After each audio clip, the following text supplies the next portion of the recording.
Iki saiki pancene sepi ning kene kampuse, tapi sesuk rame bakalane. Bakale rame Berarti pendaftaran. ini cerdas iki Pak Edine ning kene. Kok cerdas? Ya iki ning kene kan lemah saiki murah sesuk larang Pak 5 sampai 10 tahun lagi.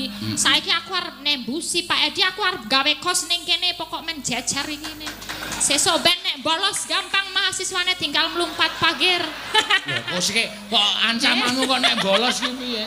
Iya. Ya biasane ya coba ngono bolos ya. mahasiswa. Ha iki malah dadi aset kagem Bu Lurah mau. Aset. Ayo nek sing betul. wargane duwe lemah cedak kene iso digawe kos-kosan. Nah, Iku dadi pemetu. nek ra dinehi diskon, kos-kosane dilarangke ra apa-apa. Ha iya. Terus kok nek iso ana sing duwe pekarangan sithik dienggo gawe apa Warung. kafe. Iya, kafe, warung. Mahasiswa kan seneng belajar dengan laptop kuwi dikai wifi wis. Wah, ben Mobil nganggo. segelas 4 jam lengen. Yo, nganggo wifi cedhak tukune mung kopi 5.000.